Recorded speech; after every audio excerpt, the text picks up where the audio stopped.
Doutora Fernanda Rocha, nossa advogada do trabalho e professora de Direito do Trabalho, professora do Direito do Consumidor, professora de Direito Civil.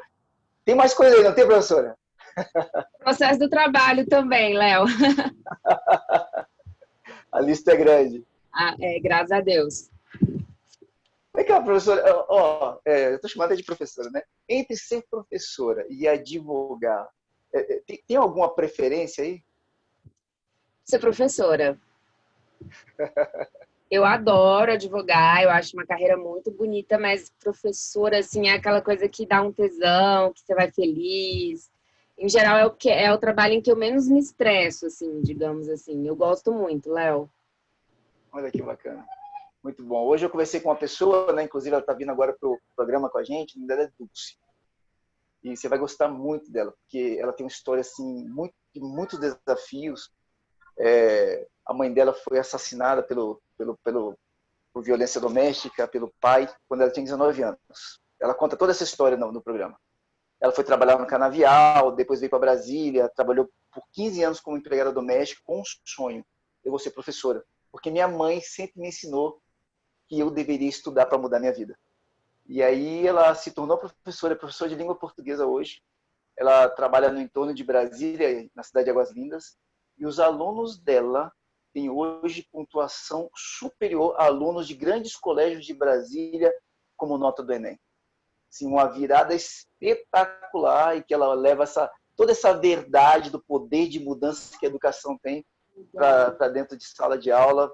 E é muito bacana você falar assim, né? Dar aula é algo que me dá um tesão, é diferente, é bacana. Vocês fazem uma Que linda essa história, Léo. Muito legal. A educação, de fato, é a única saída para muita gente, Léo. Uhum. É a única saída possível para muita gente. E aí você é professor em faculdade, você também é professor em preparatórios para concurso, né, Fernando? Isso, sim. Eu também dou aula na Faculdade de Processos e atualmente no Gran Cursos Online. Bacana. Professora, então, e advogada. Fernanda, o que você preparou para a gente hoje? Léo, hoje eu queria falar um pouquinho sobre o horário de trabalho, né? Muita gente faz hora extra, e a reforma trabalhista trouxe algumas novidades em relação a isso, quanto ao banco de horas. Então, eu queria compartilhar aqui com os ouvintes, como funciona o banco de horas. A nossa Constituição, lá no artigo 7º, inciso 13, ela traz 2 limites para a duração do trabalho: um diário, de 8 horas, e o semanal, de 44 horas.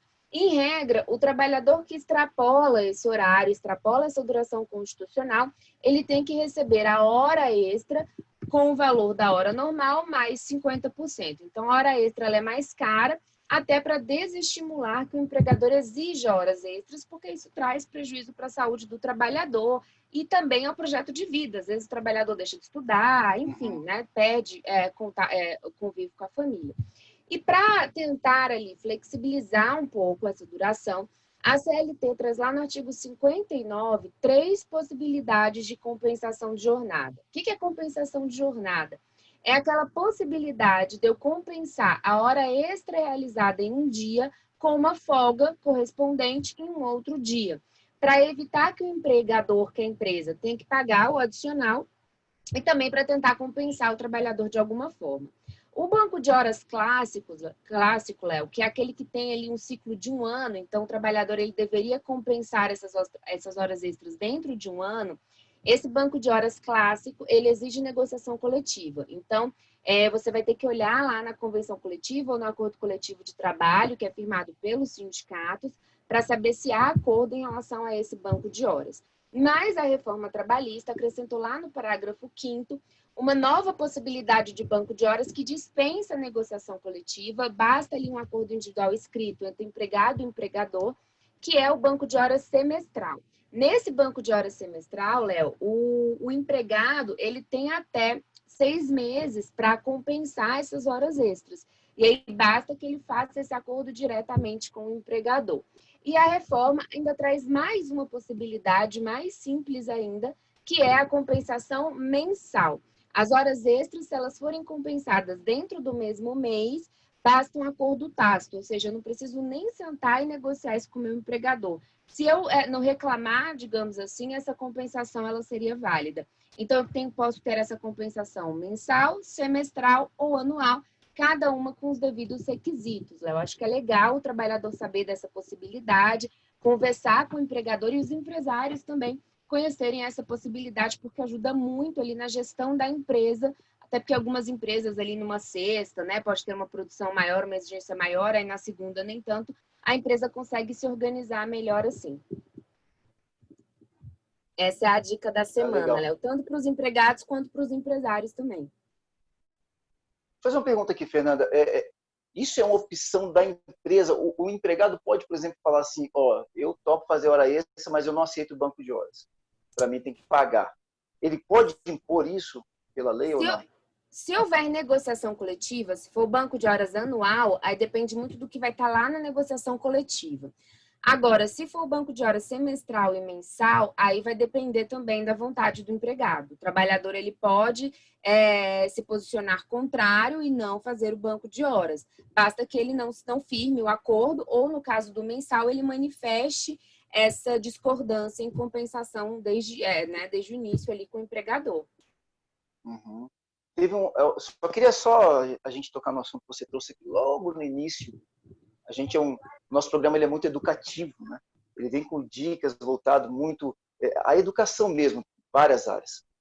E aí você trouxe algo muito bacana sobre a responsabilidade social do empresário. Na hora que você fala assim, existe um desestímulo para que a pessoa venha fazer muitas horas extras, para que ela não venha comprometer sonhos pessoais.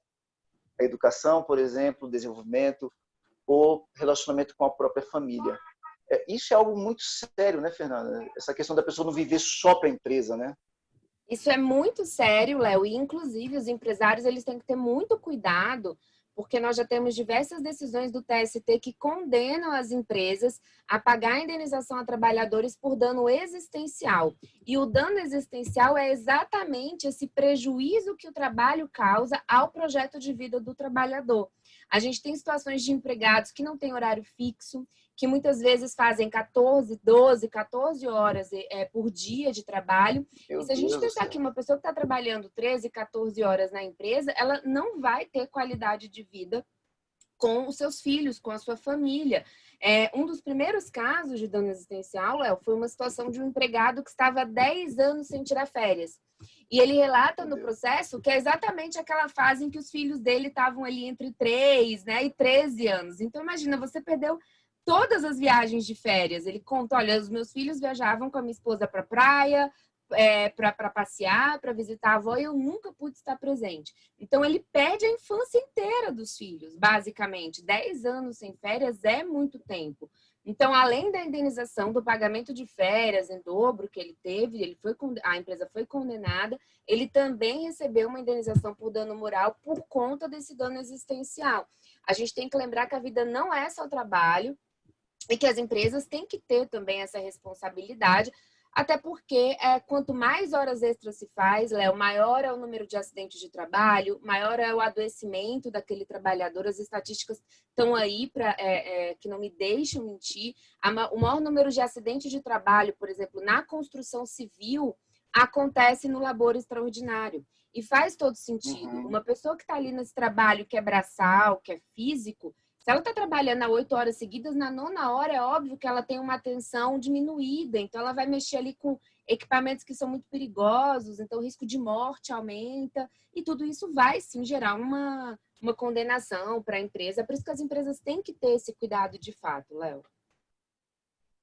Muito bom, bate-papo muito bacana. Fernanda, para as pessoas conhecerem um pouquinho mais a você, teu trabalho, tudo isso que você traz como contribuição e como essa grande professora, como é que as pessoas fazem? Léo, eu vou indicar aqui o meu Instagram, fernandarocha.t, e também o YouTube, é o canal direto do trabalho. Quem quiser, lá eu estou postando alguns vídeos. No Instagram eu respondo aos directs. Quem tiver sugestão, dúvida, é só me procurar que a gente está totalmente à disposição, Léo. Maravilha. Fernanda, obrigado demais, ótimo dia e até semana que vem. Grande beijo, Léo. Até semana que vem. Um abraço aí para todos os ouvintes.